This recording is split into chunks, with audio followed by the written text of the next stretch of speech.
Okay, welcome to today's lecture. We will be talking about Einstein's postulate of special theory of relativity.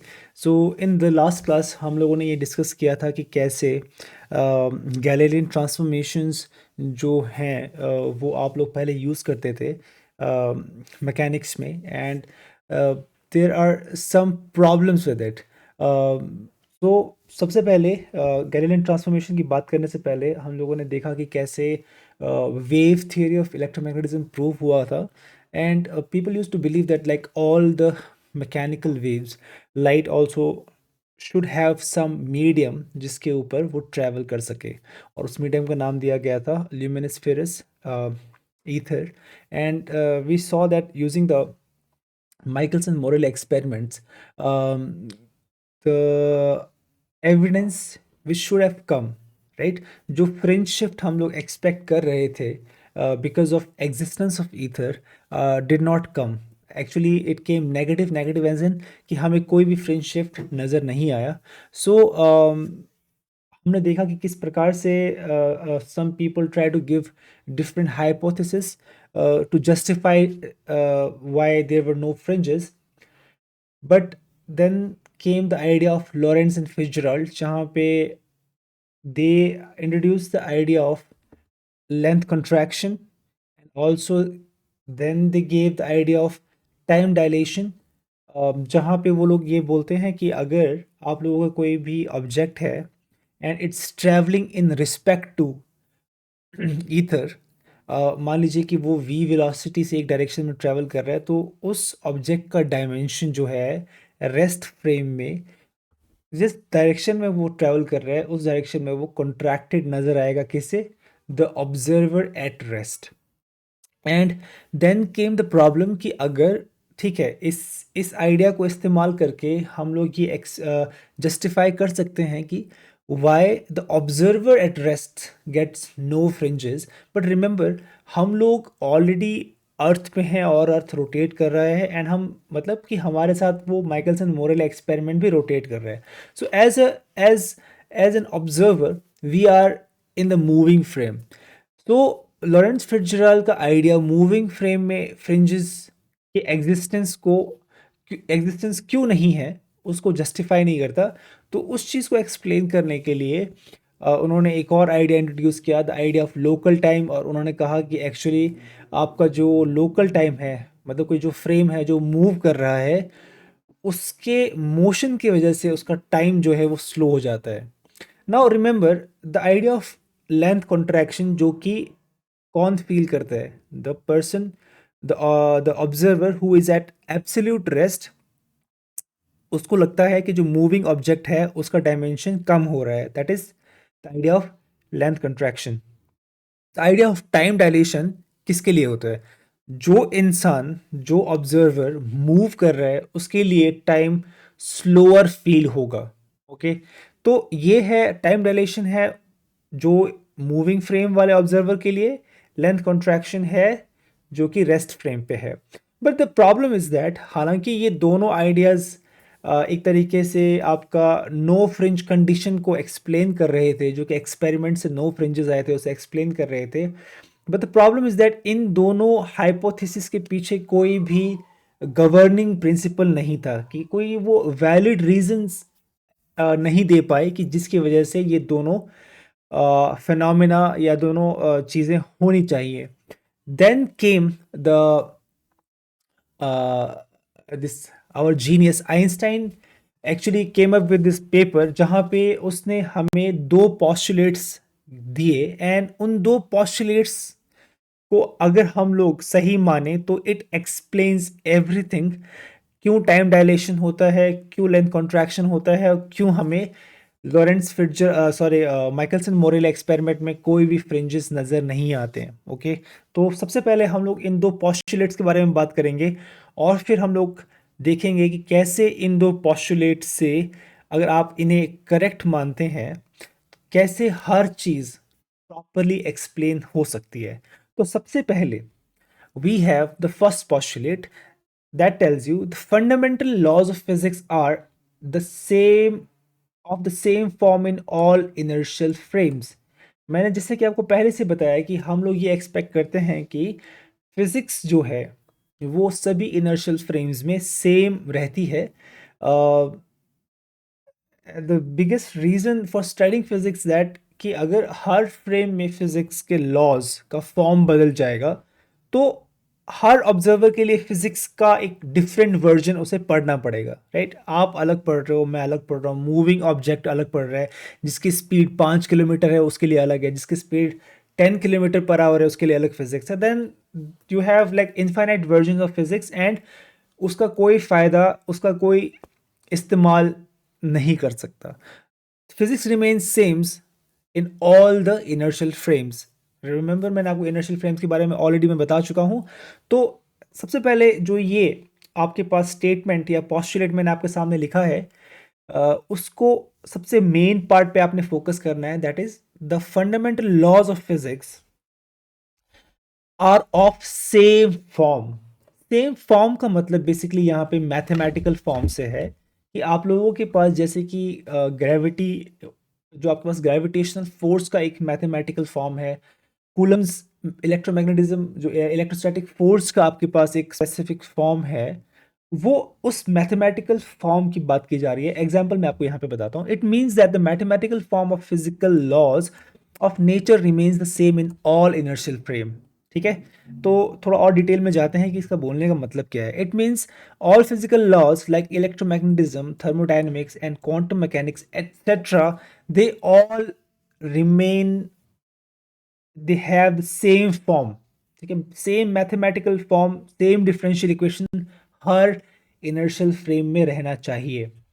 ठीक है, अब देखिए, physical laws का जो form है उनका सेम रहना और फिजिकल क्वांटिटीज का सेम रहना दो अलग चीजें हैं। Physical quantities like position, velocity, length, ये जो मेजर आप लोग करते हो वो फिजिकल लॉज नहीं है, वो फिजिकल क्वांटिटीज हैं जो लॉज के अंदर जाती हैं। ठीक है, remember, position, velocities and length जैसी चीजें फिजिकल लॉ के इक्वेशन के अंदर तो जाती हैं, बट ये क्वांटिटी अपने आप में लॉ नहीं है। ठीक है, तो ये फिजिकल क्वांटिटीज बदल सकती हैं अलग अलग फ्रेम में। जैसे कि आपने गैलीलियन ट्रांसफॉर्मेशन में देखा था कि कैसे position and velocity and acceleration अलग अलग फ्रेम में अलग अलग हो सकती है। बट आप लोगों को क्या ध्यान रखना है कि क्या चीज नहीं बदलता है। What does not change is the mathematical form of physical laws. Example के तौर पे हम लोगों ने अब मैं आपको बताता हूँ कि मान लीजिए आपके पास दो इनर्शियल फ्रेम है, inertial frame 1 and inertial frame 2। अब आप लोग अगर अलग अलग इनर्शियल फ्रेम में चीज़ों को दो मासेस है आपके पास, मान लीजिए distance between two masses m1 and m2 is r1। तो ग्रेविटी का जो फोर्स का आपके पास मैग्नीट्यूड का फॉर्मूला क्या होता है, दैट इज माइनस ऑफ, ठीक है, इस माइनस को भी 2 मिनट के लिए भूल जाइए, जी m1 m2 upon r1 square. मतलब दो मासेस जो हैं उनके बीच का डिस्टेंस r1 है, then F gravity is given like this. ठीक है, मेन बात क्या है कि m1 m2 होगा मल्टीप्लाई एंड अपॉन में जो डिस्टेंस है उसका स्क्वायर आपके पास आएगा। ये मैथमेटिकल फॉर्म है किसका, फोर्स ऑफ ग्रेविटी के मैग्नीट्यूड का। अब मान लीजिए कि आप किसी और फ्रेम में जाते हो और वहां पे इन दोनों मासेस के बीच का डिस्टेंस बदल जाता है। हम क्या बोल रहे हैं कि अगर ये दोनों मान लीजिए कि इनर्शियल फ्रेम्स हैं, तो दूसरे फ्रेम में भी ग्रेविटी के जो फॉर्मूला, हालांकि फोर्स मान लीजिए वहां बदल सकता है, हालांकि फोर्स नहीं बदलेगा, बट एनीवे हम जानते हैं कि इनर्शियल फ्रेम्स में सभी में फोर्स सेम रहता है। बट मैं बोल रहा हूँ कि फोर्स की पॉइंट इज दैट हालांकि डिस्टेंस बदल रहा है बट मैथमेटिकल फॉर्म वही है, दो मासेस का मल्टीप्लाई एंड जो डिस्टेंस है, हालांकि डिस्टेंस बदल रहा है बट उसका स्क्वायर सेम, सेम पावर। तो physical quantity might change but the form of gravitational force did not change. तो फॉर्म सेम रहने से मेरा मतलब है कि जो मैथमेटिकल फंक्शन है किसी भी फिजिकल लॉ का, वो उसका फॉर्म नहीं बदलेगा। एग्जाम्पल के तौर पे अगर ये बदलता तो कैसा नजर आता कि अगर आप लोग देखते हैं कि फोर्स ऑफ ग्रेविटी क्या है, डिस्टेंस के इनवर्सली इनवर्स स्क्वायर है, राइट? तो इनवर्स स्क्वायर मतलब कि डिस्टेंस बढ़ने के साथ like the force of gravity is inversely proportional to distance square. मान लीजिए कि पहले फ्रेम में आप जानते हैं कि रिलेशनशिप पावर के टू पे डिपेंड करता है, पर मान लीजिए कि आप किसी और फ्रेम में गए, किसी और इनर्शियल फ्रेम में गए, और वो फोर्स जो फिजिकल लॉ का स्ट्रक्चर ही बदल गया। कैसे बदला कि ये पावर 2 की जगह पावर 3 हो गया। Remember, now these two are totally different mathematical forms. और हम पहले पॉस्टुलेट से आइंस्टाइन ने क्या कहा कि हर इनर्शियल फ्रेम में फंडामेंटल लॉज ऑफ फिजिक्स नहीं बदलेंगे, तो ये पॉसिबल नहीं है। ठीक है, मैथमेटिकल फॉर्म सेम रहेगा, बट क्या बदल सकते हैं? फिजिकल क्वांटिटीज जो कि इन मैथमेटिकल फॉर्म्स के अंदर आप लोग पुट करते हो वो बदल सकते हैं, बट ये जो मैथमेटिकल फंक्शन है वो चेंज नहीं होगा। Okay, then postulate one would be wrong, but this never happens. Remember, ऐसा अगर होगा तो पोस्टुलेट वन गलत होना चाहिए, बट रिमेंबर ये पोस्टुलेट है, तो मतलब ऐसा हमने आज तक कोई ऐसा एग्जाम्पल नहीं देखा है जहां पे ये रॉन्ग होता है, तो दिस इज करेक्ट। ठीक है, पोस्टुलेट का मतलब है कि आप लोग उसे प्रूव नहीं कर सकते, बट दिस इज सो फार आज तक हमें ऐसा कोई एग्जाम्पल, एक काउंटर एग्जाम्पल नहीं मिला है जहां पे ये गलत होता है। सो रिमेंबर, पोस्टुलेट वन का मतलब क्या है, आई होप आप लोग अच्छी तरह से समझ गए होंगे।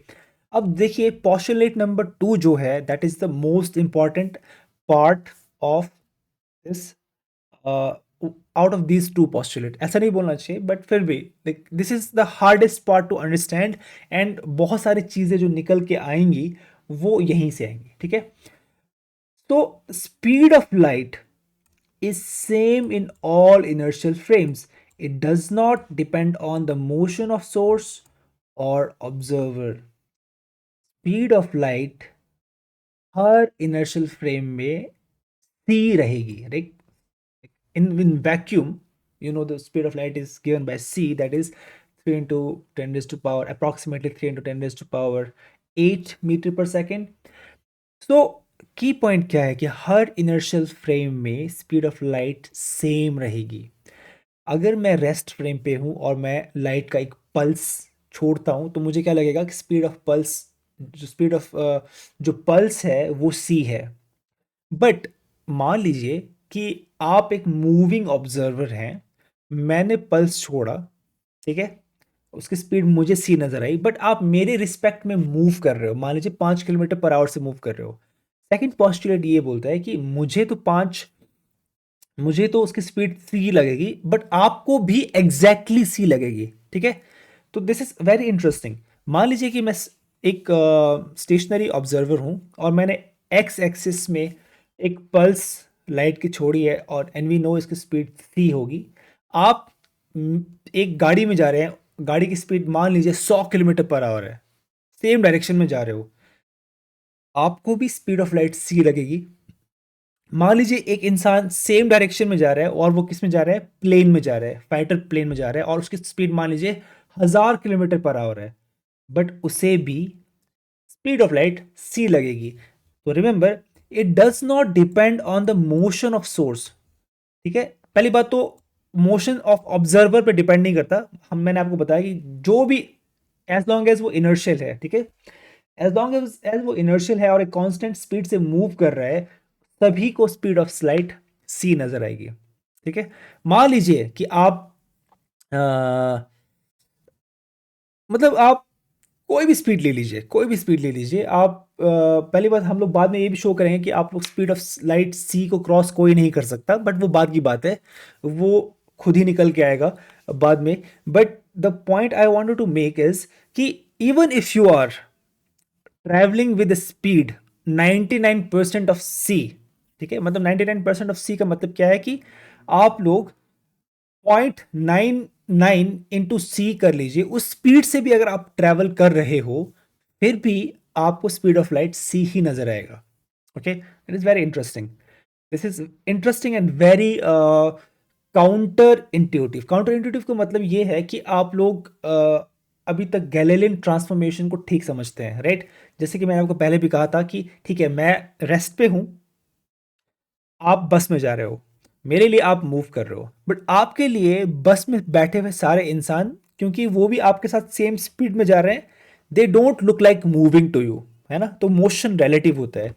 तो वहां पे हम लोग क्या करते थे, आप लोग जब स्पीड निकालने की कोशिश करोगे बाकी लोगों की, तो आप लोग अपनी वेलोसिटी में से उनकी वेलोसिटी माइनस करोगे and then you have zero velocity, और आपके लिए वो इंसान जो कि साथ वाली सीट में बैठा है वो रेस्ट पे लगेगा. But in the case of light, this relative subtraction of velocity does not work. As in the case of, जैसे हम लोग किस में करते थे, गैलीलियन ट्रांसफॉर्मेशन में, ठीक है.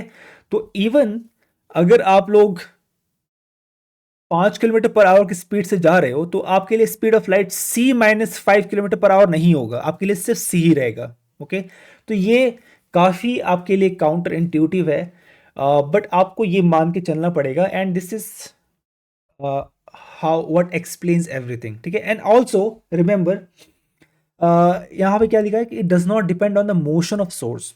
मान लीजिए कि एक ऑब्जेक्ट है जो लाइट का सोर्स है, वो खुद 5 किलोमीटर पर आवर की स्पीड से ट्रेवल कर रहा है, राइट, और उसके बाद उसने pulse of light x direction में, सेम डायरेक्शन में उसने छोड़ा, तो जो पल्स ऑफ लाइट वहां से निकला उसका स्पीड C+5 नहीं होके C ही होगा. ओके, तो जिस सोर्स से लाइट निकल रही है उसके मूवमेंट पे भी स्पीड ऑफ लाइट डिपेंड नहीं करती, स्पीड ऑफ लाइट क्या रहेगी, C ही. ओके, अदरवाइज इमेजिन कीजिए कि आप लोग एक गाड़ी में बैठे हैं, गाड़ी में आपके हाथ में गाड़ी 5 किलोमीटर पर आवर की स्पीड से ट्रैवल कर रही है, and then you have a ball in your hand. ठीक है, तो रिमेंबर, आप गाड़ी पे बैठे हो और गाड़ी 5 किलोमीटर पर आवर की स्पीड से ट्रैवल कर रही है, तो ना सिर्फ वो गाड़ी 5 किलोमीटर पर आवर की स्पीड से ट्रैवल कर रही है, पर आप भी 5 किलोमीटर पर आवर की स्पीड से ट्रैवल कर रहे हो, और आपके हाथ में बैठा रखा हुआ बॉल भी 5 किलोमीटर पर आवर की स्पीड से ट्रैवल कर रहे हैं. तो अगर आप लोग उस बॉल को सामने की तरफ फेंकते हो, और मान लीजिए कि आपके फ्रेम में आपने उसे 5 किलोमीटर पर आवर की स्पीड से सामने की तरफ फेंका है, रिमेंबर, आप खुद ऑलरेडी 5 किलोमीटर पर आवर की स्पीड से ट्रैवल कर रहे हो, and you throw the ball, and आपके लिए वो बॉल 5 किलोमीटर पर आवर की स्पीड से जा रहा है, तो एक्चुअल में उस बॉल की स्पीड 5 + 5 10 होगी. But what I am trying to tell you, in the case of light pulse, this does not matter. आप सोर्स को कैसे भी मूव करा लीजिए, speed of light will remain C, fixed value. आप एज अ ऑब्जर्वर, चाहे stationary हो, चाहे कांस्टेंट वेलोसिटी से, किसी भी वेलोसिटी से मूव कर रहे हो, as long as your velocity is less than C, it will look like कि आपको speed of light again C नजर आएगी. Okay, so remember, this is the hard part, this is the hard part to understand. But मैं ये बोल के चल रहा हूँ कि लेट्स, आप अपने दिमाग में बिठा दीजिए, चाहे आपको ये बहुत ही काउंटर इंट्यूटिव लग रहा हो, बट अपने दिमाग में बिठा लीजिए कि हाँ, दिस इज ट्रूथ. तो speed of light will always be C for you if you are in an inertial frame. ठीक है, कोई भी इनर्शियल फ्रेम में हो आप, आपको स्पीड ऑफ लाइट C ही लगेगी. तो अब एक बार देखते हैं कि माइकलसन मोरेल एक्सपेरिमेंट में होता क्या है, कि कैसे इन दो पॉस्टुलेट के आधार पर मैं आपको ये दिखा सकता हूँ कि माइकलसन मोरेल एक्सपेरिमेंट में आपके पास कोई भी फ्रिंज शिफ्ट नहीं होगा. Okay, so therefore in the case of Michelson Morley experiment, तो हम लोग क्या करते हैं, आपके पास रिमेंबर माइकलसन मोरेल एक्सपेरिमेंट में दो आर्म्स थे, एक था लॉन्गिट्यूडनल, एक था ट्रांसवर्स. और हम लोग क्या कर रहे थे कि जब लाइट एक पॉइंट से लॉन्गिट्यूडनल एंड ट्रांसवर्स डायरेक्शन में रिफ्लेक्ट होके वापस आती है, हम लोग क्या करते हैं, उन दोनों का फिजिकल डिस्टेंस सेम रखते हैं, D एंड वी एक्सपेक्ट कि अगर कोई ईथर होगा तो एक डायरेक्शन में उसकी स्पीड कम या ज़्यादा हो जाएगी, और उसे एक्चुअली वापस आने में ज़्यादा वक्त लगेगा, और उसकी वजह से जब वो वापस पहुंचेंगे, हालांकि उन्होंने सेम डिस्टेंस ट्रैवल किया है देखने में, अगर आप लोग स्केल लेके मेजर करो तो सेम डिस्टेंस ट्रैवल किया है, बट क्योंकि वो एक्सपेरिमेंट मूव हो रहा है ईथर के प्रेजेंस में, तो एक वेव स्लो हो जाएगी एंड उनमें फेज शिफ्ट आ जाएगा जब वो वापस मिलेंगे, और फेज शिफ्ट आने से आपके पास इंटरफेरेंस पैटर्न बनेगा.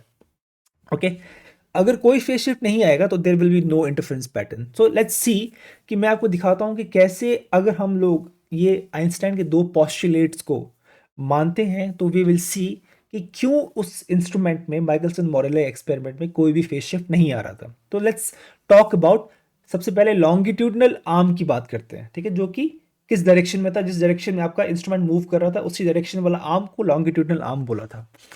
तो रिमेंबर हम लोगों ने क्या किया था, पहले मैं आपको याद दिलाने की कोशिश करता हूँ कि what did we do and now we will correct it. तो हम लोगों ने कहा था कि मूविंग फ्रेम में हमने T2 जो टाइम था ट्रैवलिंग का लॉन्गिट्यूडनल आर्म में कैसे निकाला था। मूविंग फ्रेम में डिस्टेंस क्या था d, बट हम लोग वहां पे क्या करते हैं, गैलेलियन ट्रांसफॉर्मेशन का इस्तेमाल करते हैं। तो हमने कहा था कि डिस्टेंस जो d था उसे ट्रैवल करने में कितनी स्पीड थी, लाइक ये कौन सा था, दिस टाइम वाज कैलकुलेटेड जहां पे जो लाइट का जो पल्स था g से निकल के m2 तक पहुंचा था।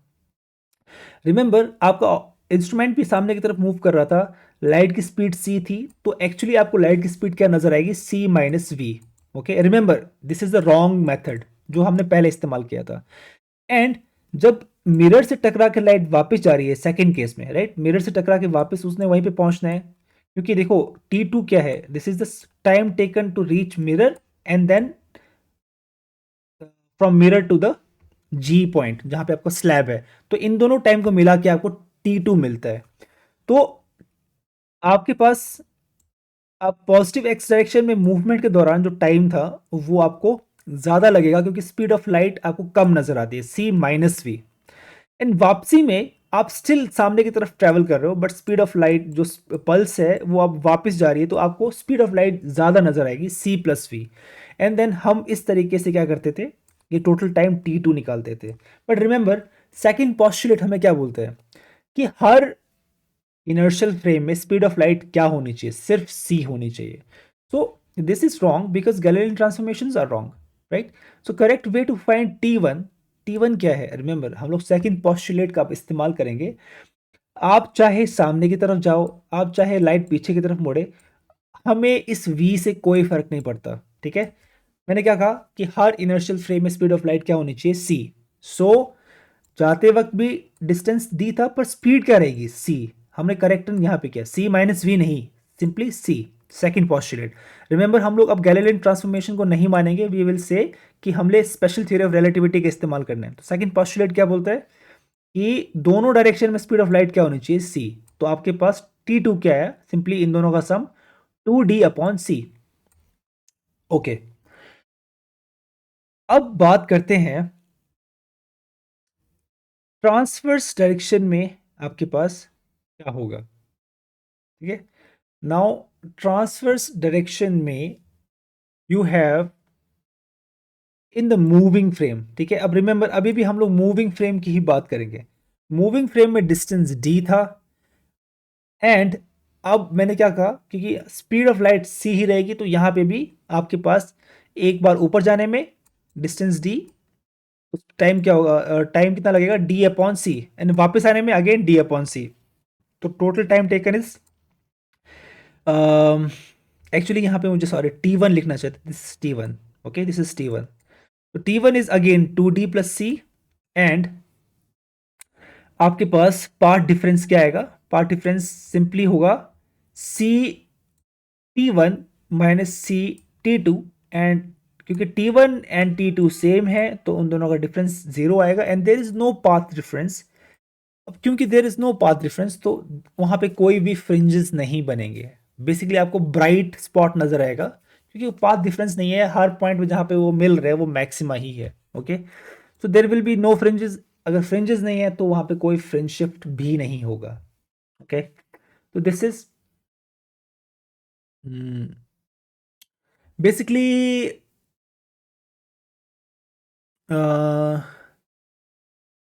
Right, basically I should not से देर विल बी नो, हाँ सॉरी, मैंने आई थिंक एक चीज गलत बोला। तो पार्ट डिफरेंस नहीं है डेफिनेटली, बट रिमेंबर की पॉइंट यहाँ पे सिर्फ पार्ट डिफरेंस का नहीं है, फ्रिंजेस वहाँ पे बनेंगे, क्योंकि एक्चुअली जब आप लोग रिंग्स देखते हैं तो वहाँ पे एक्चुअली पार्ट डिफरेंस आता है। बट रिमेंबर की पॉइंट ये है कि जब आप लोग इंस्ट्रूमेंट को मूव कराएंगे तो एक्स्ट्रा पाथ डिफरेंस जनरेट नहीं होगा। ओके, एंड क्योंकि एक्स्ट्रा पाथ डिफरेंस जनरेट नहीं हो रहा तो फ्रिंजेस जो बनेंगे उनमें कोई भी शिफ्ट नहीं होगा। ओके, तो एक्चुअली फ्रिंजेस बनते हैं वहां पे, but there will be no fringe shift. Okay, so I correct my statement, there will be fringes but there will be no fringe shift. Okay, and remember हम लोग सिर्फ फ्रिंजेस एक्सपेक्ट नहीं कर रहे थे माइकलसन मोरेल एक्सपेरिमेंट में, हम लोग जब इंस्ट्रूमेंट को 90 डिग्री से रोटेट करेंगे we expected there should be shift in fringes, right? जैसे कि मैंने आपको कहा था कि जो माइकलसन मोरेल एक्सपेरिमेंट में आपके पास सर्कुलर रिंग्स बनते हैं, या तो वो कोलैप्स करेंगे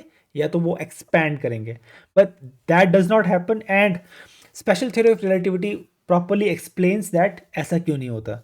अब देखिए, आप लोगों ने ये मूविंग फ्रेम में प्रूव किया, आप लोग चाहो तो उसे रेस्ट फ्रेम में भी प्रूव कर सकते हो, बट उससे प्रूव करने के लिए हमें कुछ और चीज़ें पहले निकालनी पड़ेंगी, ठीक है? तो हम लोग दोनों फ्रेम में दिखा सकते हैं कि there will be no fringe shift, alright?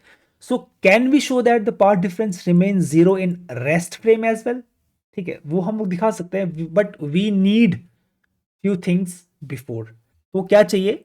Before we show that we need to understand implications of postulate number 2। मतलब बेसिकली सेकेंड postulate जो आपके पास है, जो सबसे इंपॉर्टेंट है, उसकी वजह से अब काफ़ी चीज़ों में बदलाव आएगा। जैसे कि गैलीलियन ट्रांसफॉर्मेशन में सबसे बड़ा जो फैक्टर था दैट वाज कि हर फ्रेम में आपके पास जो टाइम था वो सेम रहेगा। तो रिमेंबर, उससे होता क्या था कि दो इवेंट्स जो हैं, अगर एक फ्रेम में साइमल्टेनियस है, मतलब कि दोनों, मान लो कि मैंने एक बॉल, दो बॉल एक साथ ड्रॉप किए, तो ये इवेंट क्या है? साइमल्टेनियसली, क्योंकि दोनों ball t is equal to zero पे मैंने फेंके। अगर आप लोग किसी और मूविंग फ्रेम में हो तो गैलीलियन ट्रांसफॉर्मेशन के अकॉर्डिंगली आपके लिए वो इवेंट, क्योंकि रिमेंबर हम हमारे दोनों फ्रेम का क्लॉक जो है वो सेम है, तो मेरे लिए जो साइमल्टेनियस है वो आपके लिए साइमल्टेनियस रहेगा, और बेसिकली सभी इनर्शियल फ्रेम्स में वो साइमल्टेनियस इवेंट रहेगा। बट वी विल सी कि जब आप लोग स्पेशल थ्योरी, ये आपके जो दो पॉस्टुलेट्स हैं, खासकर सेकंड पॉस्टुलेट को आप लोग मानते हो, तो ये चीज़ फॉल्स हो जाएगी, ठीक है? हर फ्रेम का अपना अपना एक क्लॉक होगा, और अपना अपना क्लॉक एंड अपना अपना टाइम इंटरवल अलग अलग होगा, एंड वी विल सी कि वो कैसे निकालते हैं, ठीक है? तो हम लोगों ने गैलीलियन ट्रांसफॉर्मेशंस देखे थे, नाउ वी विल सी। अब हम मैं आप लोग देखिए, मान के चलिए कि गैलीलियन ट्रांसफॉर्मेशन गलत है, ओके? क्योंकि गैलीलियन ट्रांसफॉर्मेशंस के हिसाब से आपके पास फ्रिंज शिफ्ट आना चाहिए था, ठीक है? तो पहली बात, ईथर भी नहीं है एंड गैलीलियन ट्रांसफॉर्मेशंस भी करेक्ट नहीं है, ठीक है?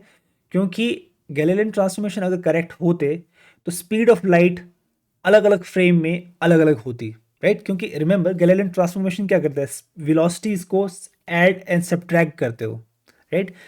सेम आइडिया है।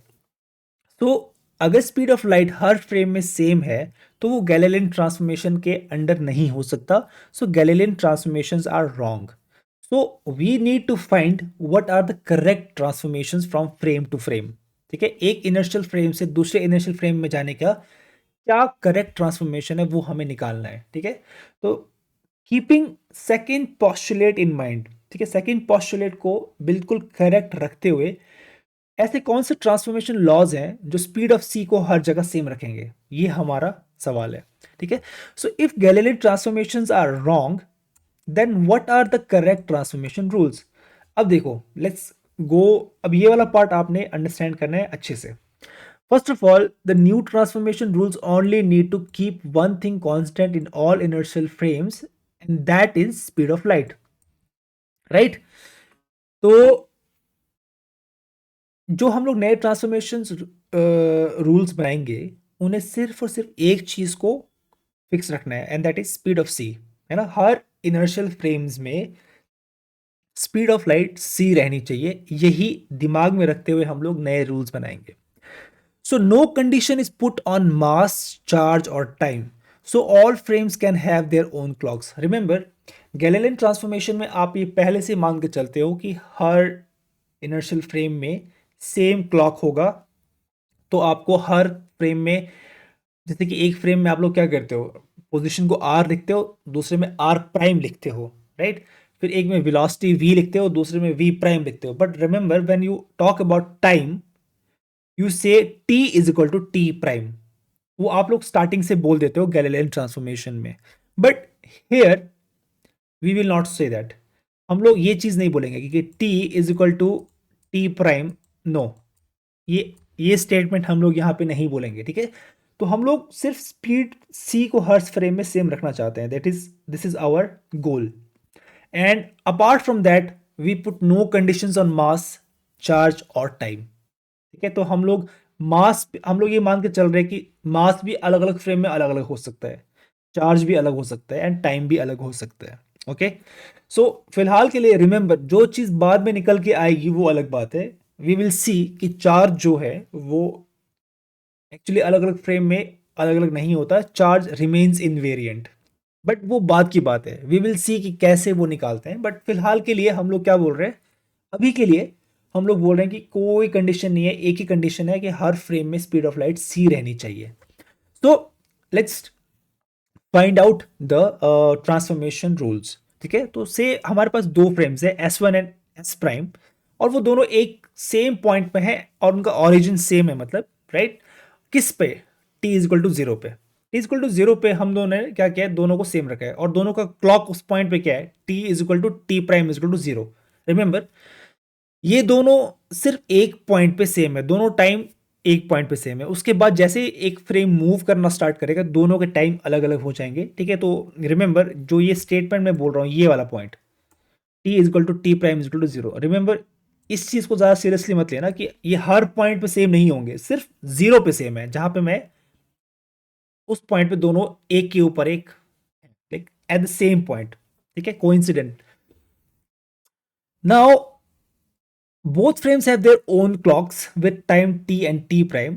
Now at t is equal to t prime is equal to 0, frame S prime starts moving along positive x-axis with speed vx. Okay, अब vx स्पीड से मान लीजिए आपका S प्राइम फ्रेम मूव करना start कर जाता है। अब जैसे ही वो मूव करना स्टार्ट करता है, तो एग्जैक्टली जीरो टाइम पे हम लोग क्या करेंगे, एक पल्स जनरेट करेंगे, कहाँ, ओरिजिन पे। ठीक है, दोनों का ओरिजिन भी स्टार्टिंग में सेम पॉइंट पे है, तो हमने एक पल्स जनरेट किया लाइट का, एंड वो पल्स क्या है, रिमेंबर हर डायरेक्शन में सी वेलोसिटी से वो जाएगा, तो वो पल्स आपको एक स्फेरिकल शेप में नजर आएगा। ठीक है, वो एक्स में भी जा रहा है, वाई में भी जा रहा है और जेड में भी जा रहा है, तो वो एक स्फेरिकल शेप में बाहर की तरफ को बढ़ेगा। ठीक है, एंड किसी भी टाइम टी पे उसका रेडियस क्या होगा, आप लोग देखो डिस्टेंस कैसे निकालते हो, स्पीड इंटू टाइम, राइट। तो रेडियस क्या होगा, radius will be c into t, right. Okay, in frame S. So at time t, a pulse of light is generated in all directions. If you are sitting at origin O, आप लोग मान लीजिए इस origin पे बैठे हो of rest frame S, in time t, the pulse of light will have a spherical wavefront with radius ct, right? तो जो एक spherical आपके पास एक वेव फ्रंट बनेगा, राइट, किसी टाइम टी के बाद, और वो जो रेडियस आर है, वो आर क्या होगा, r will be equal to c time t, speed into velocity, आपको डिस्टेंस देगा कितने दूर वो जा रहा है। ठीक है, from centre O.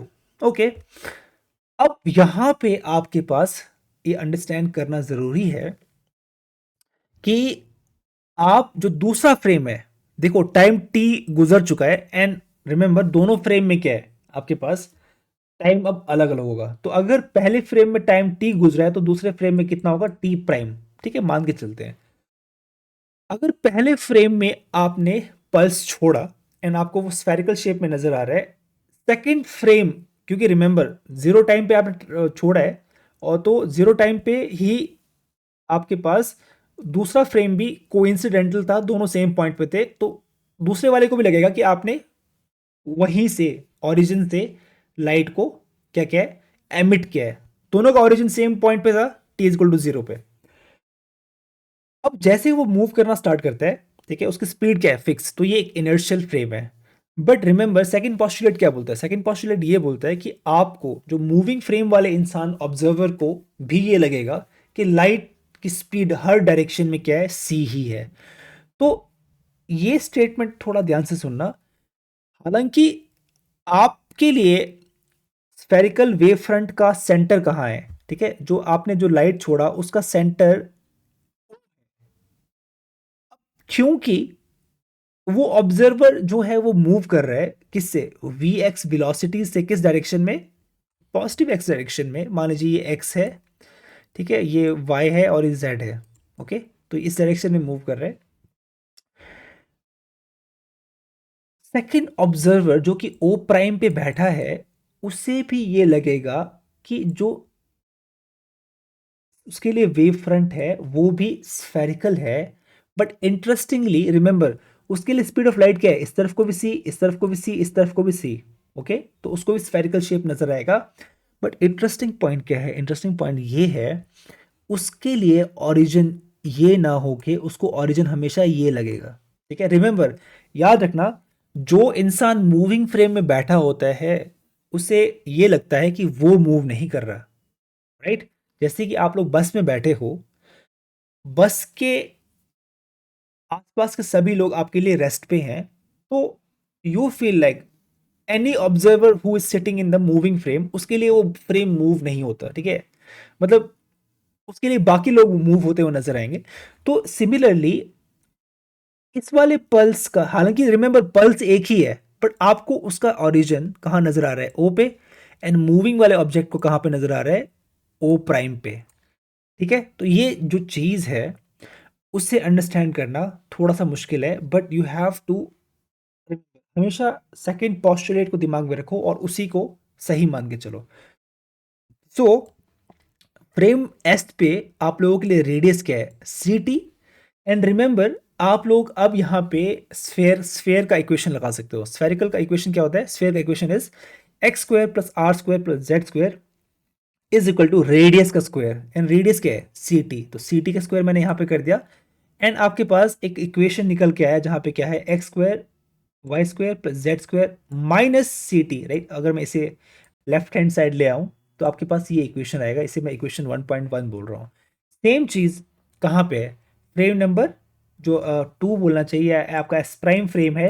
Remember, S prime frame में रेडियस क्या होगा, आर प्राइम, एंड दोनों फ्रेम में सेम क्या है, स्पीड ऑफ लाइट सी होनी चाहिए, तो दोनों में सी एन सी है। बट यहाँ पे जो रेडियस होगा वो क्या होगा, सी इंटू टी प्राइम। रिमेंबर मैंने क्या कहा, दोनों फ्रेम में हम लोग अलग अलग टाइम, अलग अलग क्लॉक मानेंगे। तो जरूरी नहीं है कि अगर आपके पहले फ्रेम में, रेस्ट फ्रेम में टाइम टी है तो दूसरे में भी टी ही होगा, तो दूसरे में हम टी प्राइम बोल रहे हैं, तो वहां पे radius will be c into t prime. And वहां पे जितने भी आप लोग पोजिशंस निकालोगे एक्स वाई जेड, उनको भी प्राइम लगाना पड़ेगा, क्योंकि वो भी डिफरेंट फ्रेम में है, तो दे विल बी ट्रांसफॉर्मिंग, वो बदलेंगे। तो x prime plus y prime plus z prime, जो ये दूसरा वाला स्फेयर है उसका इक्वेशन यहां से आया, एंड उसे हम लोग अगेन थोड़ा सा मॉडिफाई करके लेफ्ट हैंड साइड ले आएंगे, तो you will have this two equations, equation 1.1, equation 1.2। And ये आपको ये बता रहा है कि हमें इस चीज को, रिमेंबर आपने क्या किया है, एक तरीके से इन दो ट्रांसफॉर्मेशन लॉ आपने अभी तक प्रॉपर नहीं बताया। रिमेंबर, ट्रांसफॉर्मेशन लॉज क्या है या रूल्स क्या है, हमें देखना है कि कैसे एक्स प्राइम और एक्स या बेसिकली ये सारे के सारे पोजिशंस आपस में कैसे कनेक्टेड है, और ये टाइम आपस में कैसे कनेक्टेड है, ठीक है। अभी तक हम लोगों ने दो अलग अलग फ्रेम में लिख तो दिए, पर ये आपस में कनेक्टेड कैसे हैं, कैसे एक से एक फ्रेम से दूसरे में जाएंगे, वो जो इक्वेशंस हैं वो ट्रांसफॉर्मेशन या रूल्स आपको बताते हैं, ठीक है, वो हमने निकालने हैं। तो आप लोगों ने एक तरीके से पहले क्या किया, जब आप लोगों ने ये दो इक्वेशन लिखे, what did you achieve, you achieve कि आप लोगों ने एक तरीके से बोल दिया कि भाई देखो, स्पीड ऑफ सी दोनों फ्रेम में सेम रहनी चाहिए, ठीक है। तो somehow you have enforced what you have enforced second postulate in writing these two equations, ठीक है। इन दो इक्वेशन को लिखने के दौरान आपने सेकंड पोस्टुलेट को एनफोर्स कर दिया है। अब कैसे हम लोग ट्रांसफॉर्मेशन रूल्स निकालेंगे, that is the next step. Remember, आप लोगों के ये जो दो फ्रेम्स हैं उनका रिलेटिव मोशन किस डायरेक्शन में हो रहा है, एक्स एक्सिस में, ओके। आप लोग एक चीज मानिए कि अगर दोनों फ्रेम्स बिल्कुल भी मूवमेंट नहीं करते, तो सिंपली एक्स क्या होता है, एक्स प्राइम के बराबर, वाई क्या होता है, वाई प्राइम के बराबर, जेड क्या होता है, जेड प्राइम के बराबर, क्योंकि दोनों का ऑरिजिन सेम है, सब कुछ सेम है। तो देर इज नो रीजन कि दोनों का टाइम एंड दोनों के पोजिशन जो है वो अलग अलग होंगे, राइट। तो सेम आर्ग्यूमेंट यहीं पे है कि क्योंकि मोशन एक्स एक्सिस में हो रहा है, तो वाई और जेड डायरेक्शन के जो मेजरमेंट्स हैं उनमें कोई चेंजेस नहीं आएंगे, ठीक है। ये आपका एक्स है, ये आपका वाई है, ये आपका जेड है। सो क्योंकि मोशन सिर्फ एक्स डायरेक्शन में हो रहा है, तो वाई एंड जेड वाले मेजरमेंट्स दोनों फ्रेम्स में सेम रहेंगे, ओके। तो हम लोग ये स्टार्टिंग में मान के चल रहे हैं कि रिलेटिव मोशन सिर्फ और सिर्फ उसी डायरेक्शन के मेजरमेंट को बदलता है, बाकी जो परपेंडिकुलर दो डायरेक्शन है उनमें कोई बदलाव नहीं आएगा। सो क्योंकि मोशन अलोंग एक्स हो रहा है, तो वाई दोनों के सेम रहेंगे मेजरमेंट, एंड जेड भी दोनों का सेम रहेगा, ठीक है। तो इक्वेशन रिमेंबर 1.2 में क्या बदलेगा, आप simply y prime and z prime की जगह क्या लिख सकते हैं, y एंड z। तो इक्वेशन 1.2 बिकम्स x प्राइम को x प्राइम रहने दीजिए, सिंपली y प्राइम की जगह y लिखिए एंड z प्राइम की तरह z, तो यू हैव दिस। तो इक्वेशन नंबर 1.1 देखिए एंड 1.3 देखिए, हमें क्या निकालना है। देखो y एंड y तो सेम है, z एंड z सेम है। What do we need to understand, कैसे जो x प्राइम है वो लिखा जाता है बाकियों के ऊपर डिपेंड करता है, ठीक है। कैसे x प्राइम निकाले, कैसे t प्राइम निकाले, ठीक है, ये हमें देखना है, क्योंकि y एंड z तो सेम है, कि x prime and t prime कैसे निकालें, मतलब हमें इस फ्रेम के x y z and t पता है, तो हमें मूविंग फ्रेम में x prime and t prime कैसे निकालना है, that is our goal. Now transformation rules ऐसे कुछ होने चाहिए, जो x है, x प्राइम है, क्योंकि रिमेंबर आपके पास देखो दो चीजें तो सेम हो गई, y एंड z तो सेम हो गए, बट आपके पास x एंड t बदल रहे हैं, तो हम लोग क्या मान के चलते हैं कि जो x प्राइम है और t प्राइम है वो किस पे डिपेंड करेगा, आपके रेस्ट फ्रेम के x और t पे इनका फंक्शन होगा, ठीक है। फंक्शन क्या होगा हमें नहीं पता, F1 एंड F2 कैसे तरीके के होंगे we don't know, but they should somehow depend on these two quantities, okay. ये हम लोग हमें बेसिकली हमें F1 एंड F2 निकालना है, तो position and time in S prime हमें उनको निकालना है किसकी मदद से, position and time in frame S, rest frame पे। अभी फंक्शन F1 F2 क्या है, वो उसी को निकालने का ये पूरा कैलकुलेशन है। अब सबसे इंपॉर्टेंट चीज है कि ये जो दो फंक्शन होने चाहिए वो लीनियर होने चाहिए, ठीक है। अब लीनियर का मतलब क्या होता है, लीनियर का मतलब है कि अगर आपके पास एक फंक्शन है x एंड t, वो लीनियर होगा कब, when you can write it like this, a कोई कांस्टेंट है टाइम x, b कोई कांस्टेंट है टाइम t, प्लस c भी कोई कांस्टेंट है, ठीक है। लीनियर का बेसिकली मीनिंग है कि दो आपके पास जो वेरिएबल आ रहे हैं उनका पावर 1 1 होना चाहिए, ठीक है। अगर ये एक्स स्क्वेयर हो गया या अंडर रूट, या मान लीजिए कि आपके पास अंडर रूट एक्स हो गया, तो वो लीनियर नहीं रहेगा।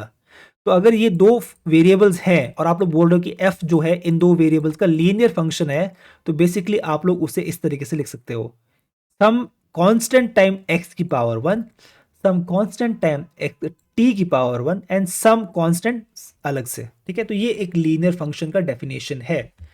वो लीनियर क्यों होना चाहिए, देखिए, अगर लीनियर नहीं होगा, सिंपल लैंग्वेज में मैं आपको बताता हूँ, इस पे ज़्यादा अभी फोकस नहीं करते, तो अगर आपके पास ये ट्रांसफॉर्मेशन के जो फंक्शंस हैं अगर वो लीनियर नहीं होंगे, बेसिकली वो नॉन लीनियर हो जाएंगे, तो आपके पास स्पेस एंड टाइम होमोजीनियस नहीं रहते हैं, ठीक है। And you know that space, free space is homogeneous, right. Space and time मतलब कि हम लोग अभी क्या मान के चल रहे हैं कि वहां पे कोई इंट्रैक्शन नहीं है, रिमेंबर कोई फोर्स नहीं है, कोई मैग्नेटिक फील्ड नहीं है। So in the absence of position and time dependent fields and force, मतलब अगर बाहर से कोई भी एक्स्ट्रा फील्ड, कोई फोर्स नहीं लगा है, तो फ्री स्पेस जो है वो होमोजीनियस होना चाहिए, right.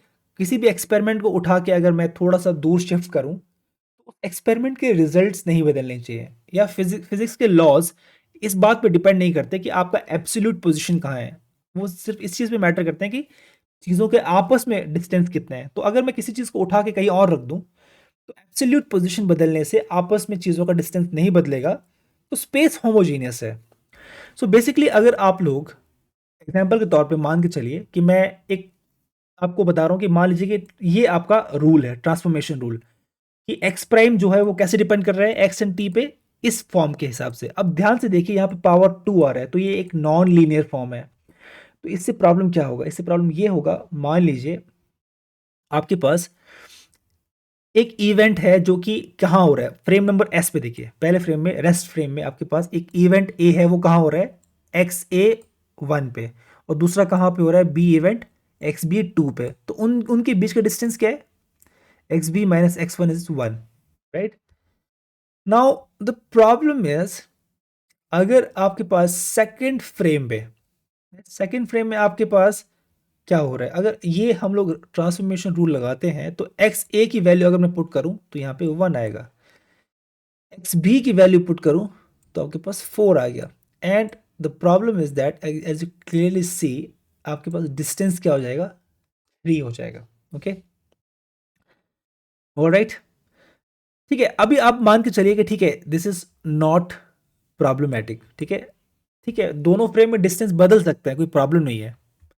But now tell me one thing, अगर मैं ओरिजिन को शिफ्ट कर दूं, ठीक है, तो अभी तक यहां पे आपने बोला कि पहले फ्रेम में दो ऑब्जेक्ट का डिस्टेंस 1 है, दूसरे फ्रेम में दो ऑब्जेक्ट का डिस्टेंस 3 है। मैंने क्या कहा कि स्पेस होमोजीनियस होने का मतलब क्या है, कि अगर मैं पूरे एक्सपेरिमेंट को उठा के पूरा का पूरा शिफ्ट कर दूं, तो अगर हम लोग ओरिजिन को शिफ्ट करें, देखो ओरिजिन को शिफ्ट करने का मतलब क्या है कि हम लोगों ने पूरा का पूरा एक्सपेरिमेंट शिफ्ट कर दिया है, ठीक है। तो अगर मैंने ओरिजिन को शिफ्ट किया बाय +1, +1 से करने का मतलब क्या होगा, रिमेंबर पहले आपका ओरिजिन 0 पे था, अब ओरिजिन उठा के हमने 1 पे लाया है, तो अब 1 वाली वैल्यू 0 हो जाएगी और सब में से आपने 1 1 माइनस करना है। अब इवेंट ए कहां हो रहा है, 0 पे, और इवेंट बी कहां हो रहा है, 2 - 1 1 पे। अब देखो डिस्टेंस क्या रहा है, 1। तो पहले फ्रेम पे ओरिजिन शिफ्ट करने से पहले भी डिस्टेंस 1 रहा, ओरिजिन शिफ्ट करने के बाद भी डिस्टेंस 1 रहा, तो ये क्या है, एक होमोजेनिटी को फॉलो कर रहा है। अब आप यहाँ पे देखिए कि सेकंड फ्रेम में इसका असर क्या पड़ेगा। सेकंड फ्रेम में पहले ओरिजिन शिफ्ट करने से पहले डिस्टेंस क्या था, 3। अब जब हम ओरिजिन शिफ्ट करेंगे तो 0 की वैल्यू आप यहाँ पे पुट कीजिए, वो 0 हो जाएगा, 1 की वैल्यू आप यहाँ पुट कीजिए, वो 1 हो जाएगा। एंड इन दोनों का जो डिस्टेंस है सेकेंड फ्रेम में, that will turn out to be 1।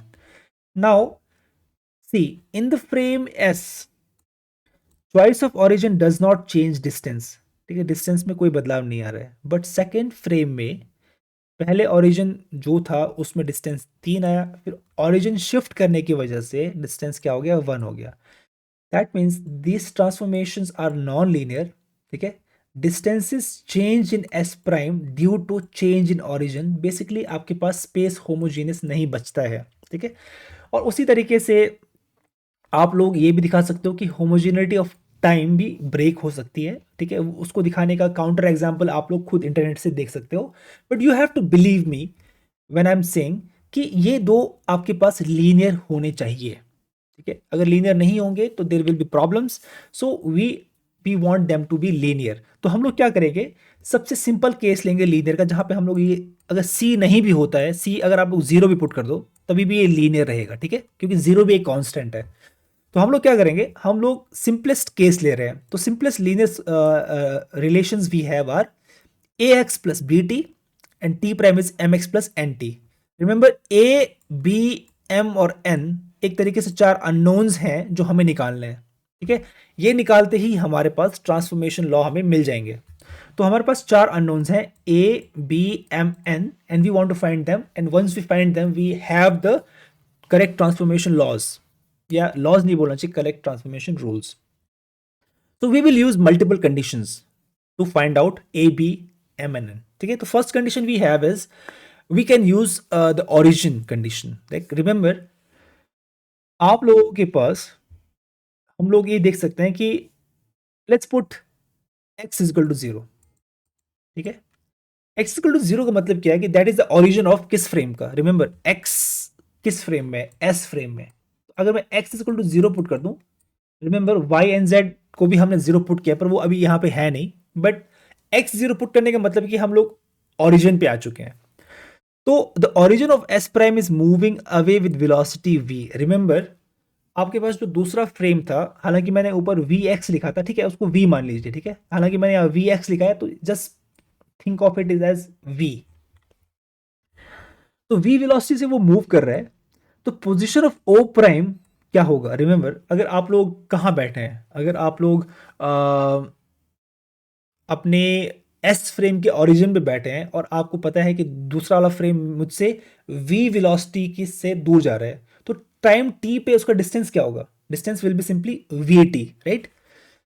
तो डिस्टेंस vt हो गया। तो रिमेंबर हम लोग क्या बोल रहे हैं, हम लोग ये बोल रहे हैं कि अगर हम लोग एस प्राइम फ्रेम के ओरिजिन पे ध्यान दें, जो कि क्या है o prime, and we know कि वो किस स्पीड से मूव कर रहा है, v स्पीड से, एंड टाइम टी पे हमसे उसका डिस्टेंस क्या होगा, वी टी, तो एक्स क्या होगा, वी टी। तो सेकेंड फ्रेम का ऑरिजिन हमें टाइम टी पे इतना दूर नजर आएगा, वी टी। तो तब ट्रांसफॉर्मेशन क्या होगा, रिमेंबर एक्स की जगह हमने क्या पुट करना है, we T. But remember x prime क्या होगा, ये किसकी पोजीशन देख रहे हैं हम देख रहे हैं सेकंड फ्रेम के ओरिजिन की। तो सेकंड फ्रेम के ओरिजिन का अपने फ्रेम में पोजीशन क्या होगा, जीरो, राइट। रिमेंबर वो उस फ्रेम का ओरिजिन है, तो x prime should be zero. तो रिमेंबर हम लोग दो चीजों को आपस में कनेक्ट कर रहे हैं, राइट। वी आर कनेक्टिंग कि हमारे लिए इसका पोजीशन क्या है, that is x is equal to v t, है ना। बट अपने फ्रेम में इसका पोजीशन क्या है, अपने फ्रेम में इसका position x prime is equal to zero होना चाहिए। तो एक्स प्राइम की जगह हमने जीरो पुट कर दिया और यहाँ पे हमने वी टी पुट किया। एंड ये पुट करने के बाद अगर आप लोग थोड़ा सिंप्लीफाई करें, टी से टी कैंसिल करें, तो यू गेट दिस इक्वेशन, ठीक है। तो देखो इस इक्वेशन से हो क्या रहा है, वो ए और बी को आपस में कनेक्ट कर रहा है, तो ये आपके पास इक्वेशन 2.1 है। सिमिलरली हम लोग एक और चीज कर सकते हैं, हम लोग अब किसके ओरिजिन पे ध्यान देंगे, पहले हमने ओ प्राइम के ओरिजिन को देखा था, अब हम लोग एस के ओरिजिन को देखेंगे, ठीक है। सॉरी, हमने एस प्राइम के ओरिजिन को देखा था, अब एस के ओरिजिन को देखेंगे। एस के ओरिजिन का मतलब क्या है, that is x is equal to zero, ठीक है। एक्स को जीरो पुट कर दो यहां पे भी और यहां पे भी। इसके बाद आपके पास क्या रिलेशन आएगा, remember this will be zero, this will be zero, you will simply have x prime is equal to b t, you will have t prime is equal to n t. And आप लोग क्या कीजिए, उन दोनों का ratio लीजिए ताकि हम लोग ये टी एन टी कैंसिल कर सकें।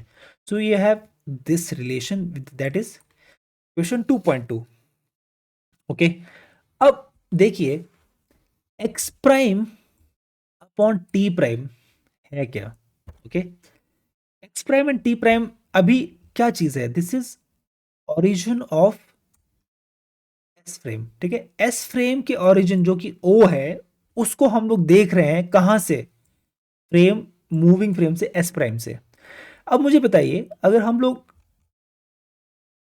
यहां ध्यान से देखिए, अगर आप लोग यहां पे बैठे हो ना, तो आपको ये वाला फ्रेम वी स्पीड से आगे की तरफ मूव होता हुआ नजर आएगा। बट अगर आप लोग यहां पे बैठे हो, तो आपको ये वाला फ्रेम माइनस वी से वापस जाता हुआ नजर आएगा। तो उस केस में remember x prime upon t prime will be in this case simply minus v, क्योंकि रिमेंबर एक्स प्राइम किसकी स्पीड है, सॉरी इस किसका पोजीशन है, इस ओरिजिन का कहां से, यहां से, दिस इज एक्स प्राइम, ठीक है। एंड टी प्राइम क्या है, किस मतलब कितना आपको बस जो टाइम मेजर है इस फ्रेम में, मूविंग फ्रेम में। तो बेसिकली हम लोग x prime upon t prime करके क्या निकाल रहे हैं, इस ओरिजिन की स्पीड यहां बैठ के। तो इसकी speed will be minus, basically minus v, तो माइनस वी आ गया। एंड रिमेंबर हमने यहाँ पे ऑलरेडी दिखा दिया है कि x prime upon t prime is simply b upon n, तो बी अपॉन एन यहाँ से ये निकल के आ गया। एंड रिमेंबर एक और रिलेशन आ गया, b is equal to n v. अब इक्वेशन नंबर 2.1 को देखिए एंड इस इक्वेशन को देखिए, और दोनों आपस में कंपेयर अगर आप करेंगे तो आप लोग क्लियरली देख सकते हो कि जो ए है वो एन के बराबर होना चाहिए, ठीक है। दोनों इसको कंपेयर कीजिए एंड इसको कंपेयर कीजिए, and you will see that n should be equal to ए।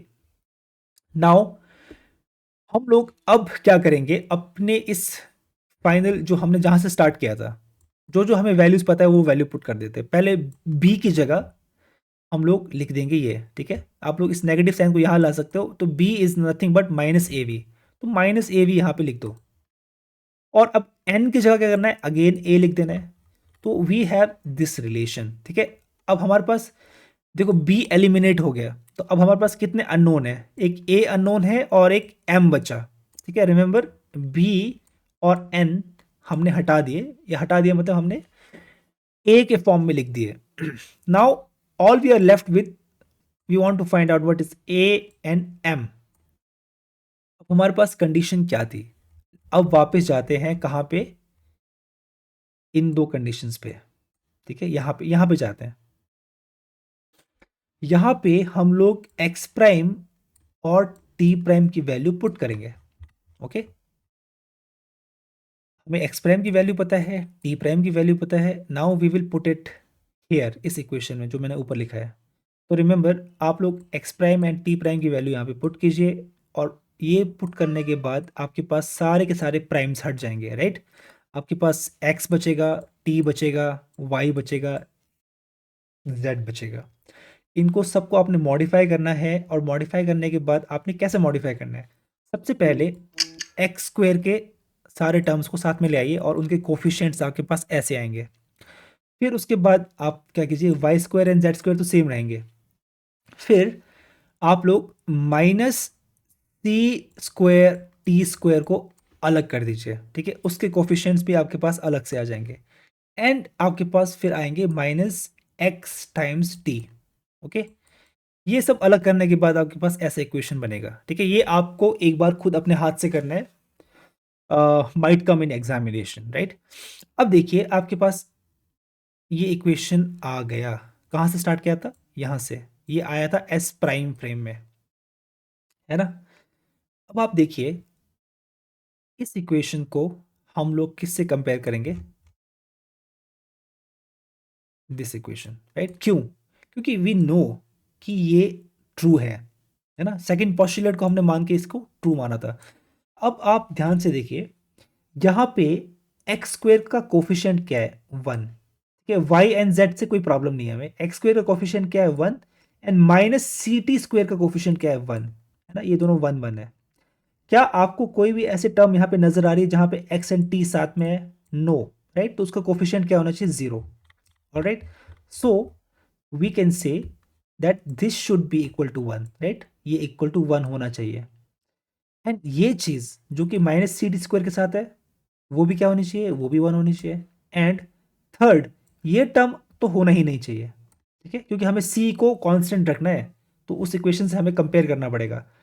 तो दिस थिंग, जो ये कोफिशिएंट अंदर बैठा है एक्स टी के साथ, अगर वो 0 हो जाएगा तो ये टर्म ऑटोमेटिकली 0 हो जाएगी। अगर ये 1 है, ये 1 है और ये 0 है, तो वी हैव कंसिस्टेंसी, दोनों में सेम है, राइट। और वो सेकंड पोस्टुलेट को फॉलो करेगा। अदरवाइज अगर ये 0 नहीं है तो सेकंड पोस्टुलेट गलत हो जाएगा हमारा, ठीक है। तो हमें उसको ट्रू मानना है। तो we will say this should be equal to 1, this should be equal to 1 and this should be equal to 0, ठीक है। अब ये 3 इक्वेशन आपके पास आ गए, जिसमें मैंने 4.1, 4.2, 4.3 बोला है। And if you use them, तो देखिए आप पहले इक्वेशन नंबर 4.1 को हम लोग सॉल्व करेंगे। सॉरी, 4.2 को सॉल्व करते हैं, ठीक है। 4.1 को सॉल्व करने से पहले क्या, क्योंकि आपके पास दो अननोन्स है, ए और एम है, तो इसको हम लोग बाद में यूज करेंगे। 4.2 यूज करते हैं क्योंकि आपके पास ए अकेला है, तो ए कॉमन लेने के बाद यू विल गेट दिस 5.1, ठीक है। अब now you have what? You have a किस पे डिपेंड कर रहे हैं? V, and v was speed of frame S prime, है ना। तो ये उसकी स्पीड पे डिपेंड कर रहा है एंड स्पीड ऑफ लाइट यहाँ पे आ रहा है। सो नाउ यू हैव ए। अब क्या कीजिए, अब आपको ए तो पता चल गया। अब ए की वैल्यू हम लोग यहां पुट करेंगे इक्वेशन 4.1 में। आप लोग चाहो तो आप लोग 4.1 में पुट करो, चाहे 4.3 में, पर लेट्स से मैं अब आपको 4.1 में पुट करने को बोल रहा हूं। एंड 4.1 में पुट करने के बाद you will get m, and m का आपको फॉर्म मिल गया। But the problem is m आपके पास दो, क्योंकि आप रिमेंबर आपके पास स्क्वायर आ रहा है एंड आपको इस तरफ जाके स्क्वायर रूट लेना पड़ेगा। And you know that mathematically आपको स्क्वायर रूट के साथ प्लस माइनस पुट करना पड़ता है, क्योंकि दो पॉसिबिलिटीज आपके पास होती हैं। तो मैंने प्लस माइनस पुट कर दिया। अब एम की वैल्यू इन दोनों में से कौन सी है, उसे हम लोग टेस्ट करेंगे इक्वेशन नंबर 4.3 से। 4.3 में अगर मैं ए को कॉमन ले लेता हूं, तो आपके पास इन दोनों का मल्टीप्लीकेशन 0 है। रिमेंबर ए 0 नहीं हो सकता, क्योंकि ए अगर 0 आप लोग पुट कर दो, देखो या तो ये 0 होगा या तो ये 0 होगा। अगर ए 0 हो गया तो it will be trivial case. Why? Because remember b, a 0 हो गया तो बी 0 हो जाएगा, बी ए 0 हो गया तो एन 0 हो जाएगा, है ना। एन भी 0 हो जाएगा। एंड देन फाइनली आपके पास ट्रांसफॉर्मेशन जो लॉज हैं, जो रूल्स आप लोग बनाने की कोशिश कर रहे हैं, तो अगर ए भी 0 हो गया तो एम भी 0 हो जाएगा, ठीक है। आप लोग चेक कर सकते हो, ये 0 कर दो, और माय बैड एम 0 नहीं होगा, सॉरी। ए 0 कर दिया तो एम, मेरे बोलने का मतलब देखिए क्या, अगर ए भी 0 हो गया, बी भी 0 हो गया तो प्रॉब्लम है, राइट। तो क्या ट्रांसफॉर्मेशन, तो x prime will always B 0, मतलब वो कोई मूवमेंट ही नहीं है। मूवमेंट नहीं है तो देर इज नो मोशन, तो ये ट्रांसफॉर्मेशन लॉस गलत हो जाएंगे। ठीक है, मतलब कि वो क्या बता रहे हैं, वो सिर्फ स्टेशनरी केस बता रहे हैं जहां पे फ्रेम नंबर एस प्राइम जो बिल्कुल मूव ही नहीं कर रहा। Alright, so that will be a problematic case, so that's not something we want. All right, uh, okay, so right, so we don't want this case because this is a trivial case that sort of makes this equation, this will always be zero. Yeah, and in that case we don't have any transformation laws. Basically it's a case है ना, this is different case जहाँ पे basically आप x और t के, और मतलब x को भी जीरो पुट करो, t को भी जीरो पुट करो, and I mean it's not interesting case, basically it's a trivial case. So the other one, अगर आप लोग दूसरे वाले पार्ट को जीरो पुट करने की कोशिश करते हो तो आपके पास ऑटोमेटिकली क्या होगा, m will be minus of this thing. अब ध्यान दीजिए आपके पास a जो है ना वो ऑलरेडी आपको नोन है, एंड अगर आप लोग a की वैल्यू यहाँ पुट करो तो यू विल ऑटोमेटिकली सी कि आपको इन दोनों में से कौन सी साइन चूज करना है. यहाँ पे आपको ऑलरेडी माइनस साइन आ रहा है. If you choose the positive sign तो ये इक्वेशन करेक्ट नहीं होगा एंड ये चीज़ जीरो निकल के नहीं आएगी. So out of these two signs this one is the correct one, the negative one. Now you know everything. So अगर आप लोग a की वैल्यू पुट करो कहाँ पे, जो आपके पास यहाँ पे आया था है ना, a की वैल्यू पुट कीजिए और m की करेक्ट वैल्यू पुट कीजिए, तो you will have these transformation relations. इन्हें लिखने का थोड़ा एक आसान तरीका ये होता है कि क्योंकि देखिए दोनों में ये वाला टर्म आ रहा है, one upon under root of one upon one thing I have made a big mistake is that this is not x, okay, and this is not v. This is actually my bad. This should be v and this should be c. Okay, this should be v c. All right, same यहाँ पे भी v और c, क्योंकि remember ये same यही factor है a वाला. ठीक है, तो I made a mistake in my notes, I will correct it. तो this should be v and c. Sorry, मैंने यहाँ पे करेक्ट लिखा है but I have made this mistake and I have copy pasted it, so is a problem.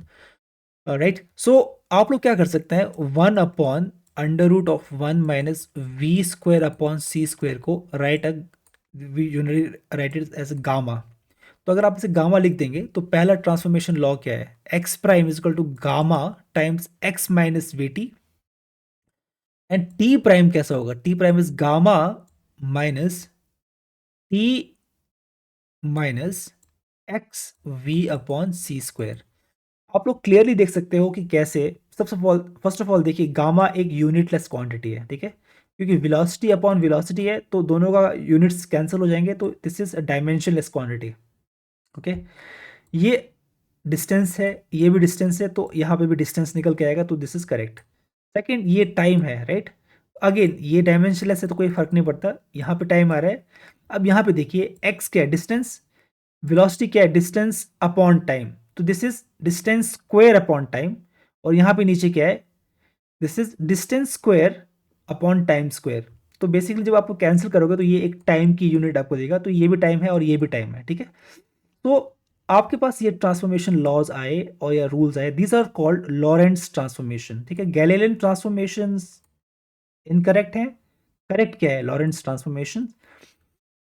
And y and z same रहेंगे, क्यों, क्योंकि motion किस किस डायरेक्शन में हो रहा है, सिर्फ सिंपली एक्स डायरेक्शन में हो रहा है. ठीक है, तो वेलोसिटी v क्या है, is the direction of, is the velocity of S prime frame in x direction, positive x direction, positive x direction. अब मान लीजिए कि अगर आपका फ्रेम पॉजिटिव एक्स डायरेक्शन में मूव करने के बजाय नेगेटिव एक्स डायरेक्शन में मूव करे सेम वेलोसिटी से, तो क्या होगा, रिमेंबर आपकी वेलोसिटी सिंपली v से माइनस वी हो जाएगी. ठीक है, तो ये v है मान लीजिए, आप माइनस वी कर दीजिए. तो जहां पे ये प्लस आ रहा है, प्लस का मतलब क्या है कि आपका फ्रेम माइनस एक्स एक्सिस में ट्रेवल कर रहा है इस वेलोसिटी से. इसमें कहाँ कर रहा था, पॉजिटिव एक्स डायरेक्शन में. ठीक है, तो सिंपली अगर आप लोग वेलोसिटी को माइनस वी कर दोगे तो यहां से माइनस इसको प्लस कर देगा, तो you will get these two relations.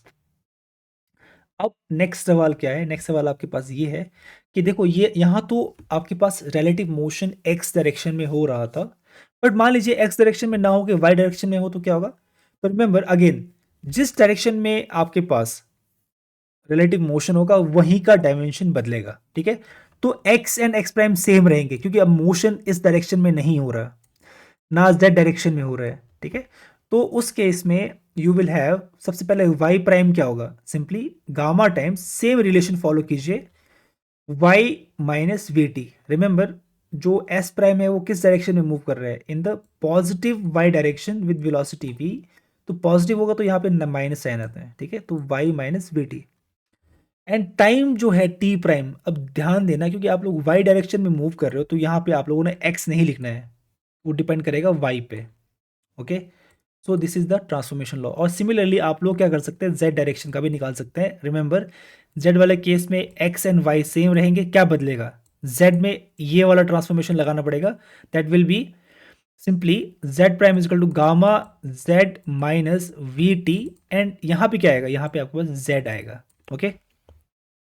Finally what I want to show you कि अगर Lorentz transformation are the correct form तो डे टू डे लाइफ में गैलीलियन ट्रांसफॉर्मेशन अच्छे से वर्क क्यों करता है, ठीक है।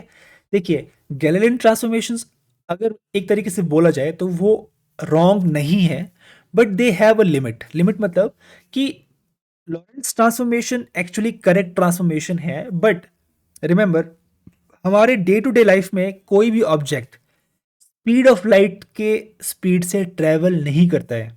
तो हमारे लाइफ में जितने भी ऑब्जेक्ट हैं वहाँ हर ऑब्जेक्ट की वेलोसिटी स्पीड ऑफ लाइट से बहुत बहुत बहुत कम है। उससे क्या होगा, उससे देखना गामा को क्या फर्क पड़ता है। रिमेंबर गामा हर जगह आ रहा है, गामा यहाँ आ रहा है, गामा यहाँ पे आ रहा है, राइट, ओके। लेट्स सी, सबसे पहले गामा को क्या फर्क पड़ता है, जब आपकी स्पीड स्पीड ऑफ लाइट से बहुत कम हो तो velocity, basically velocity upon c will be much much much less than one. तो अगर ये लेस देन वन है तो इससे हम लोग ऑलमोस्ट नेग्लिजिबल मान सकते हैं, जीरो मान सकते हैं, ठीक है। तो v upon c is almost zero हो जाएगा। तो अगर जीरो हो गया तो gamma will be simply one upon under root of one and that is almost like one. तो आप लोग गामा, हमारे डे टू डे लाइफ में गामा ऑलमोस्ट वन है, ठीक है। गामा की वैल्यू कब इंपॉर्टेंट होती है, गामा की वैल्यू तब होगी जब v जो है वो स्पीड ऑफ लाइट के बराबर पहुंचता है, ऑलराइट। फिलहाल के लिए हमारे डे टू डे लाइफ में गामा क्या है, ऑलमोस्ट वन है, ऑलराइट। तो गामा जब वन है तो सिंपली आप गामा की जगह वन पुट कीजिए और एक्स प्राइम क्या आएगा, x minus v T, alright, जो कि गैलीलियन ट्रांसफॉर्मेशन आपको देता है ऑलरेडी, ठीक है। गैलीलियन ट्रांसफॉर्मेशन आपको यही ट्रांसफॉर्मेशन देता है। एंड जो सेकंड चीज़ थी टाइम वाला पार्ट, टाइम वाले पार्ट में देखिए अगेन आपके पास क्या आ रहा है, वी अपॉन सी स्क्वेयर आ रहा है, कहाँ आ रहा है, इस टर्म में, राइट, यहाँ पे भी आ रहा है और यहाँ पे भी आ रहा है। गामा तो हो गया वन, है ना, गामा वन हो गया, but v upon c square, अरे ये भी तो बहुत छोटा है, इसे भी आप लोग इग्नोर कर सकते हो। So if you can ignore it then this term becomes zero and this term becomes one. So basically t prime will become equal to t and this is exactly Galilean transformation, ठीक है।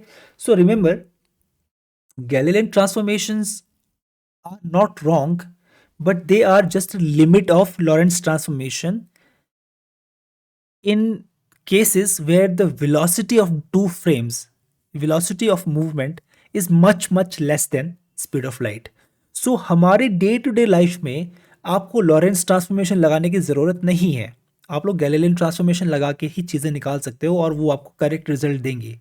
But when you are dealing with particles which are moving very with a speed which is very close to speed of light, वहां पे Galilean transformation अगर आप लोग लगाओगे तो fail हो जाएगा, ओके।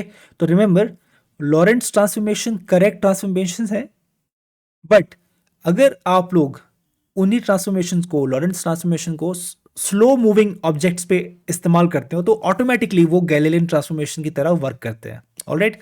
तो Galilean transformation work with day to day life objects जहां पे speed is much much smaller than speed of light, but Lorentz transformation works everywhere क्योंकि लॉरेंस ट्रांसफॉर्मेशन ऑटोमेटिकली गैलीलियन में कन्वर्ट हो जाते हैं, कब, जब speed of light, sorry speed of object क्या हो वो काफ़ी कम हो स्पीड ऑफ लाइट से। So that's it for today. that's it for this lecture. Now, in the next lecture, I will talk about the idea of length contraction and time dilation. Remember, कैसे ये जो Lorentz transformation rules हैं, right, जो हमने अभी यहाँ निकाले, कैसे ये आपको लेंथ एंड टाइम के कॉन्सेप्ट को बदलेंगे अलग अलग फ्रेम में, उनके बारे में हम लोग नेक्स्ट क्लास में बात करेंगे. Okay, thank you.